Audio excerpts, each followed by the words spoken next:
తాకట్లో ఉన్న మీ బంగారాన్ని విడిపించి ఆ రోజు ఆన్లైన్ రేటుకి కొంటాం. Sharma gold company. నమస్కారం. విశ్వావసు నామ సంవత్సర ఉగాది శుభాకాంక్షలు. ద్వాదశ రాశుల వారి జాతక ఫలితాలు తెలుసుకుందాం. వివరించేందుకు ప్రస్తుతం మనతో పాటు ఉన్నారు డాక్టర్ ఈడుపుగంటి పద్మజ గారు. వారు జ్యోతిష్య వాస్తు శాస్త్రంలో పట్టభద్రులు. ఇది కూడా తొలి మహిళ అని చెప్పుకోవాలండి. సాధారణంగా పురుషులనే మనం చూస్తూ ఉంటాం. పంచాంగకర్త, అలాగే జ్యోతిష్యంలో పిహెచ్డి చేసి గోల్డ్ మెడల్ సాధించారు ఆవిడ. ఇంకా చెప్పాలంటే యూనివర్సిటీ టాపర్ కూడా. వారు ఎంతో చక్కగా పంచాంగ శ్రవణం వివరిస్తారండి. దాంతో పాటుగా రాసులు వారు ఏ విధంగా పరిహారాల్ని పాటించి వాళ్ళు ఉన్న స్థితి నుంచి ఉన్నత స్థితికి చేరుకోగలరో కూడా చెబుతూ ఉంటారు చిన్న చిన్న మంత్రాల ద్వారా. మరి ఇవాళ కార్యక్రమంలో వారి మాటల్లో విని తెలుసుకుందామా? నమస్కారం అమ్మా.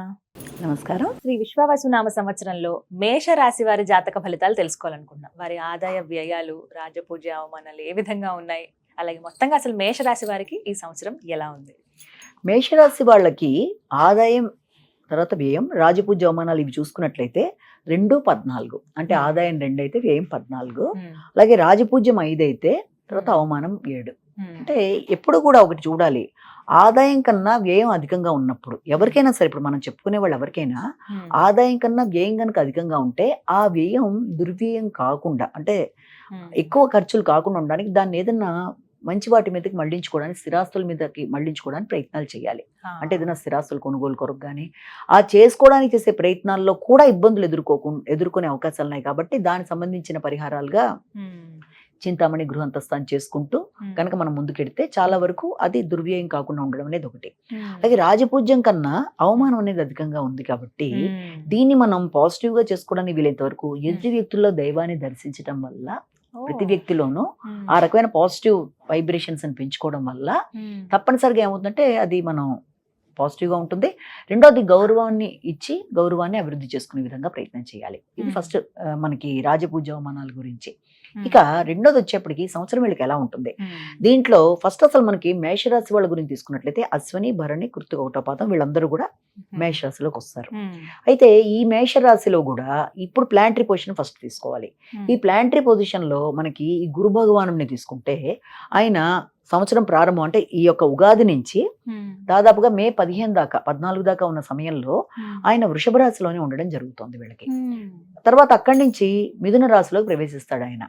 మిథున రాశిలోకి ప్రవేశించిన గురు భగవానుడు వీళ్ళకి 9th and 12th లార్డ్, అంటే 9, 12 భావాలకు అధిపతిగా ఎప్పుడైతే ఆయన ద్వితీయం తర్వాత తృతీయంలో ప్రవేశిస్తాడు, అక్కడి నుంచి అక్టోబర్ దాకా ఉండడం, అక్టోబర్ నుంచి డిసెంబర్ 7 దాకా మళ్ళీ అక్కడ ఆ సమయంలో కర్కాటకం, మళ్ళీ అక్కడి నుంచి వెనక్కి ఆయన మిథునంలోకి రావడం. అంటే ఎలా చూసినా మిథునంలో ఎక్కువ సమయం ఉండడం అనేది. తర్వాత శని భగవానుడి తీసుకున్నట్లయితే ఆయన వ్యయంలోకి రావడం ఈ సంవత్సరం. ఇక వీళ్ళకి ఇక రాహుకేతువులు రెండింటినీ తీసుకున్నట్లయితే ఈ రెండు కూడా సంవత్సరం ప్రారంభం నుంచి, అంటే ఉగాది నుంచి మే 18 దాకా ఉండే సమయంలో వీళ్ళకి ఈ యొక్క 12వ ఇంట్లోనూ 6వ ఇంట్లోనూ, ఆ తర్వాత లాభస్థానంలోనూ పంచమ స్థానంలోనూ ఈ ప్లాంటరీ పొజిషన్ బట్టి మనకి ఏమర్థం చేసుకుంటాము అంటే, ముఖ్యంగా ఈ సంవత్సరం ఈ మేషరాశి వాళ్ళ విషయంలో మొట్టమొదటిగా అంటే అప్ టు ఉగాది నుంచి కనీసం మే ఎండింగ్ దాకా ఉండే సమయంలో వీళ్ళకి యథార్థవాది బంధు విరోధి అన్నట్టుగా ఉన్నట్లు మాట్లాడడం బట్టి కొన్ని వైరుధ్యాలు అనేవి ఏర్పడతాయి. అంటే ఉన్నది కాబట్టి ఆ విషయంలో తగిన జాగ్రత్తలు తీసుకుంటూ గౌరవాన్ని పెంచుకునే విధంగా జాగ్రత్తలు తీసుకుంటూ ఒకటి ముందుకు వెళ్ళాలి. మొట్టమొదటిది ఆర్థిక విషయాలు అనుకూలంగానే ఉన్నప్పటికీ ఈ విషయంలో మాత్రం ఒకటి మనం జాగ్రత్తలు. ఇక రెండోది ఏంటంటే ఆ రకంగా దాంతో పాటుగా ఇంకా ఏంటంటే అదే సమయంలో ఇంకా దేని మీదకి వీళ్ళకి ఫోకస్ అనేది బాగుంటుంది అంటే ముఖ్యంగా ఆరోగ్యానికి సంబంధించిన విషయాలు అనుకూలంగానే ఉంటాయి రేపు మే దాకా ఈ సమయంలో. అంటే ఆకస్మికమైన ధన వ్యవహారాలు కానీ ఆరోగ్య విషయాలు కానీ అనుకూలంగానే ఉంటాయి. శత్రువులు ఇబ్బంది పడ్డానికి చేసే ప్రయత్నాలను కూడా అధిగమించే విధంగా వీళ్ళు కృషి పెంచుకుంటూ ముందుకు పెడతారు. ఆ విషయంలో ఆర్థిక విషయాలు కన్నా ఆరోగ్య విషయాలు ఇవన్నీ కూడా చాలా వరకు కొంత అనుకూలతలను చూపిస్తున్నప్పటికీ కూడా వృత్తి స్థానంలో మాత్రం వీలైనంత జాగ్రత్తలు తీసుకోవాలి. జాగ్రత్త అంటే ఏంటి, ఏదైనా ఒక కార్యక్రమాన్ని చేసేటప్పుడు అపార్థాలకి లోను కాకుండా ఇతరులు అంటే స్వార్థానికి ఎక్కువ ఇంపార్టెన్స్ ఇవ్వడం బట్టి గౌరవం తగ్గే అవకాశాలు ఉన్న రీత్యా వృత్తికి సంబంధించిన ప్రదేశాల్లో గౌరవాన్ని పెంచుకునే విధంగా జాగ్రత్తలు పడుతూ ముందుకు వెళ్ళాలి. ఇప్పుడు ఏంటంటే మేజర్ గా ఇప్పుడు మిథున రాశిలోకి వెళ్తున్నాడు ఈ సంవత్సరం. ఎక్కువ ఈ సంవత్సరం వీళ్ళ ఫలితాలను కనుక మనం గమనించుకున్నట్లయితే ఈ మిథున రాశిలోకి ఎప్పుడైతే గురుడు ప్రవేశిస్తాడో అది గురుడికి అంత మంచి గొప్పగా చెప్పుకోదగిన ప్రదేశం కాదు కనుక సామాన్య ప్రదేశంగానే తీసుకుంటాం కనుక వీళ్ళకి ఏంటంటే సజ్జన సహకారం కానీ ప్రశాంతతకి సంబంధించిన విషయాలు కానీ కమ్యూనికేషన్ విషయాల్లో కానీ సామాన్య ఫలితాలు ఉండే అవకాశాలు లాంటివి కనబడుతున్నాయి. అయితే దాంతో పాటుగా వీళ్ళకి సంఘంలో అంటే స్నేహ సంబంధాలు కానీ తర్వాత మిత్రులతో కానీ భాగస్వామ్య వ్యవహారాలు కానీ ఇవన్నీ కూడా ఇవి వీటితో పాటు తండ్రి యొక్క ఆరోగ్యం కావచ్చు, సంతృప్తి కావచ్చు, ఇవన్నీ కూడా సామాన్యమైన ఫలితాలు ఇస్తూ లాభానికి సంబంధించిన విషయాలు ఆశించిన స్థాయిలో కాకపోయినా మొత్తానికైతే లాభదాయకంగానే అంటే ఆగుతూ వచ్చినవి కొంతవరకు ముందుకు వెళ్ళడానికి ఆస్కారాల్లాగా చెప్తాము. దీని తర్వాత ముఖ్యంగా మనం ఇక్కడ శని భగవానుడి యొక్క మూమెంట్ తీసుకుంటే వీళ్ళకి ఈ సంవత్సరం ఏలినాటి శని స్టార్ట్ అవుతుంది. ఈ సంవత్సరం నుంచి ఎప్పుడైతే ఏలినాటి శని స్టార్ట్ అవుతుందో ఈ సమయంలో వాళ్ళకి ఏంటంటే అనవసర వ్యయాలకి, ఆర్థికపరమైన చికాకులకి, తర్వాత దీంతో పాటుగా ఆరోగ్య సంబంధమైన విషయాల మీద ఎక్కువ ఫోకస్ చేసుకునే అవకాశాలు లాంటివి కనబడుతున్నాయి. అలాగే దాంతోపాటుగా ఏంటంటే ఈ యొక్క ఏలినాటి శని ప్రభావం వల్ల కూడా వీళ్ళ విషయంలో ముఖ్యంగా వీళ్ళకి మాటల వల్ల విభేదాలు లాంటివి వచ్చే అవకాశాలు ఉన్నా కూడా, ఘర్షణాత్మకమైన వ్యవహారాలు ఉన్నా దాన్ని అధిగమిస్తూ ముందుకు వెళ్ళిపోతారు. ఎందుకంటే ఆ శని ఉన్న చూసే ప్రదేశం కూడా అది మంచి ప్రదేశమే కాబట్టి ఆ శని భగవానుడికి అక్కడ మనకి అంత ఇబ్బంది ఏర్పడదు. అంటే సమస్య రాబోయేది కూడా అది ఆగుతూ ముందుకు వెళ్ళగలరు అని ఒకటి మనం అనుకోవచ్చు. ఇక రెండోది ఇంకొక విషయం ఏంటంటే ఇతరులు ఎవరైనా వీళ్ళని ఇబ్బంది పెట్టడానికి చేసే ప్రయత్నాలు, అంటే శత్రువుల వల్ల లేకపోతే ఏదైనా రుణాలకు సంబంధించిన విషయాలు ఏదైనా సమస్యలు రాబోతున్నా కూడా అది వాళ్ళు ఆలస్యాల వల్ల, వాళ్ళ పనులు వాళ్ళకే ఆలస్యం అవడం వల్ల ఎవరు ఇబ్బంది పెట్టే వాళ్ళకి వీళ్ళు బయటపడిపోతారు. అంటే ఇబ్బంది పెట్టే వాళ్ళ ఆలస్యాల వల్ల వీళ్ళకి అది పాజిటివ్గా ఉంటూ ముందుకు వెళ్ళగలుగుతారు. అయితే ఇంకొక ముఖ్యమైన విషయం ఏంటంటే మాత్రం సంతృప్తికి సంబంధించి వీళ్ళు ఎక్కువ ఫోకస్ చేసుకోవాలి. అంటే పుణ్యబలాన్ని పెంచుకోవాలి. ఆ సంతృప్తిని పెంచుకునే విధంగా చేసుకుంటున్న విషయాల్లో ముఖ్యంగా తండ్రి యొక్క ఆరోగ్య విషయంలో ఒకటి, పుణ్యబలాన్ని పెంచుకునే విషయంలో ఒకటి, సంతృప్తికరమైన అంశాలలో సంతృప్తిని పెంచుకునే విధంగా వీళ్ళు చేసుకుని ముందుకు వెళ్లాల్సిన బాధ్యత ఒకటి.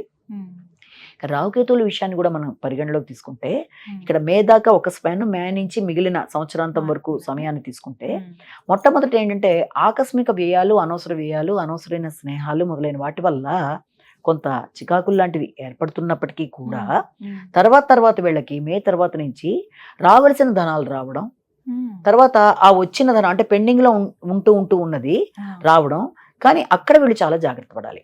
ఆ ధనం వచ్చినా కూడా ఆ వచ్చిన ధనం అనవసరమైన అంటే ప్రణాళిక లేకుండా ముందుకెడితే అది వేస్ట్ అయిపోయే అవకాశం ఉన్న రీత్యా ఇతరుల మోసాలకి లొంగకుండా, అంటే కొందరు ఏం చేస్తారంటే ఏదైనా ధనం వస్తే దాన్ని ఇంకా డెవలప్ చేయడానికి రకరకాల వాటిల్లో పెట్టడానికి ప్రయత్నం చేస్తారు.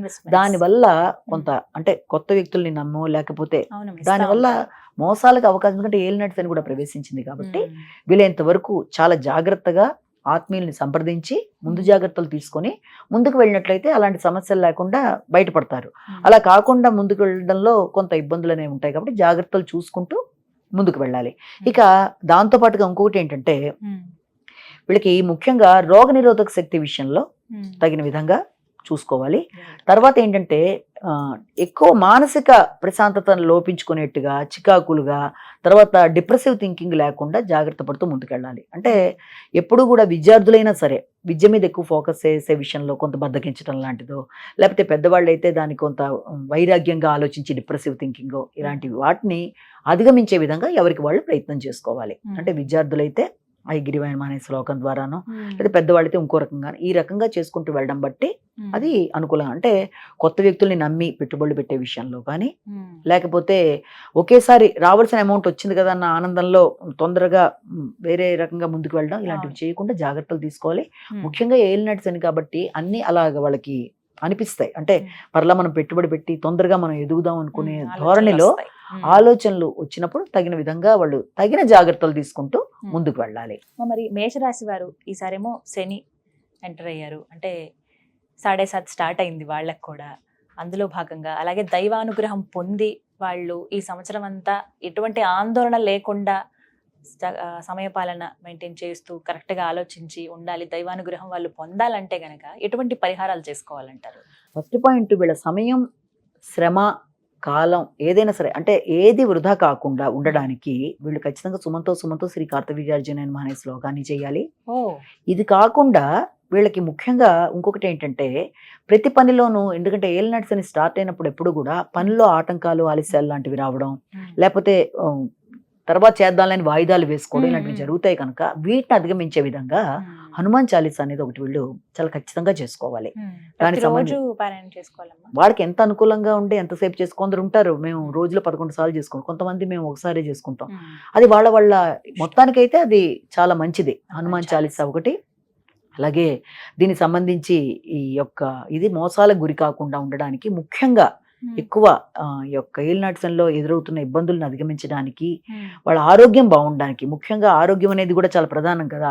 ఎప్పుడైతే ఈ యొక్క ఏలినాటి శనిలో ఆరోగ్య విషయాల్లో, అది మానసిక ఆరోగ్యం కూడా ఆరోగ్యమే కదా, ఫిజికల్ గా ఫిట్ గా ఉండొచ్చు కానీ మెంటల్ గా ఎక్కువ థింకింగ్, డిప్రెసివ్ థింకింగ్ ఇలాంటి వాటిని అధిగమించే విధంగా ఉండడానికి తప్పనిసరిగా ఆరోగ్యం కోసం క్రీమ్ అచ్యుతానంత గోవింద అంటే ఉదయం, మధ్యాహ్నం, సాయంత్రం సమయాన్ని కేటాయించుకుని 5 to 6, మధ్యాహ్నం మీకు 11 to 12 మధ్య, సాయంత్రం 6 to 7 మధ్య ఇలాంటివి గనక వీళ్ళెంత ఇదిగా క్రీమ్ అచ్యుతానంత గోవింద ఆరోగ్య విషయంలోనూ, అలాగే హనుమాన్ చాలీసా ఆటంకాలు ఇవన్నీ తొలగిపోయి అన్ని విధాల ఈ యొక్క భ్రాంతులు, భ్రమలు లేకుండా ఉండడానికి అది. అలాగే ఈ యొక్క ఈ సుమంతో శ్రీ కార్తవీర్యార్జునాయ నమః అంటే ఇవి చేయడం బట్టి వీళ్ళకి ఎలా ఉంటుంది అంటే వీళ్ళు చాలా పౌరుషంగా, నిర్ణయ సామర్థ్యం ఉన్నా, కొన్నిసార్లు మనకు అన్నీ ఉన్నా కూడా గ్రహస్థితి అనుకూలత కూడా కొంతవరకు అవసరం ఉంటుంది కనుక ఆ సమయంలో మనకి ఆలోచనలను కూడా గ్రహాల వల్ల అటు ఇటు అవుతాయి కనుక తప్పనిసరిగా ఇది ఇలా పెట్టుబడి పెడదాం అనుకున్న విషయంలో వచ్చిన ధనాన్ని వాళ్ళు నిరుపయోగంగా పాడు చేసుకోకుండా బాగుండడానికి ఇవి చేసుకున్నట్లయితే సక్రమంగా ఆలోచన విధానం సరిపోవాలి. ఫస్ట్ పాయింట్, వీళ్ళు ఆలోచనలు ఎప్పుడైతే బాగుంటాయో అనుకున్న దాంట్లో స్టెబిలిటీ అనేది ఏర్పడి అనుకున్నవి సాధిస్తారు కనుక విద్యార్థులకైనా సరే విద్యాపరమైన విషయాలు అనుకూలంగానే ఉన్నాయి. తర్వాత ఈ యొక్క వ్యాపారులకైనా ఎవరికైనా మొట్టమొదటి ఏంటంటే ఏలినాటి శని కాబట్టి కొంత ఏదైనా సరే జాగ్రత్తగా ఆలోచించి నిర్ణయాలు తీసుకుంటూ ముందుకు వెళ్ళాలి. ముఖ్యంగా ఏలినాటి శని ప్రభావాన్ని ఇంకా తగ్గించడానికి కూడా వీలైతే వెంకటేశ్వర స్వామి దీపారాధన, శనివారం నియమాలు ఆల్రెడీ పార్టీ చేసుకుంటూనే ఉంటారు కాబట్టి వాటికి సంబంధించి జనరల్ గా చేసుకునేవి ఎలా చేస్తారు, శనీశ్వరి స్తోత్రాలు చేసుకోవడం అనేది అవి చేసుకుంటూ ఇవి కూడా చేయడం అనేది వాళ్ళకి అనుకూలంగా ఉంటుంది. చాలా చక్కగా వివరించారమ్మా, ధన్యవాదాలు.